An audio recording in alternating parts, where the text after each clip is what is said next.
അവതരിപ്പിക്കുന്ന കഥ നീർക്കോലി ചരിത്രം. അതാര്? അതാ അങ്ങോട്ട് നോക്കൂ, ഒരു പൊട്ടക്കുളം കാണുന്നില്ലേ?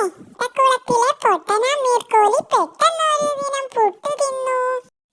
അതെ, അരകുറ്റി പുട്ട് 1/2 മണിക്കൂർ കൊണ്ടാണ് നമ്മുടെ കഥാനായകൻ അകത്താക്കിയത്. വയറ് വീർത്ത് വീർത്ത് ആ പാവമതാ പച്ച പയറുവള്ളിക്കകത്ത് മത്തങ്ങ കയറിയതുപോലെ കിടക്കുന്നു.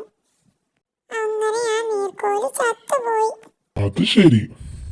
അതെ, പോവുകയാണോ? ഇഷ്ടപ്പെട്ടില്ലെങ്കിൽ വേറെ കഥ പറയാം. അതെ, മതിയായി. ഇത്രയും ബോറടി സഹിക്കാൻ വയ്യ. ഇതുപോലെ കഥ പറഞ്ഞാൽ ആരായാലും എണീറ്റ് പോവും. ഈ പറഞ്ഞ കഥ ജിറാഫിൻ്റെ കഴുത്ത് പോലല്ലേ, ഷൂന്ന്. ആരും പ്രതീക്ഷിക്കാത്ത രീതിയിൽ പറയണം, അവസാനം വരെ അങ്ങനെ പോണം. ക്ലൈമാക്സ് ഒക്കെ ഇടിവെട്ട് പോലെ വരണം. അത് പോട്ടെ, കാലത്ത് എന്താ തിന്നത്?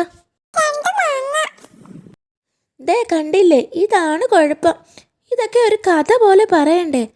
ഞാൻ പറഞ്ഞു കാണിക്കാം. അതൊരു വലിയ കഥയാണ്. പ്രഭാതം പൊട്ടി വിടർന്നു.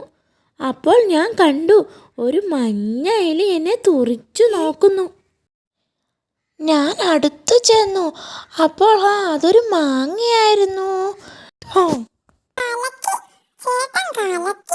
ഇതുപോലെ കുറെ സൂത്രങ്ങളുണ്ട്. എല്ലാം പഠിപ്പിച്ചു തരണം.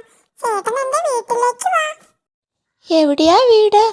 അതൊരു വലിയ കഥയാണ്. വരൂ, നമുക്ക് അങ്ങോട്ട് പോകാം. അത്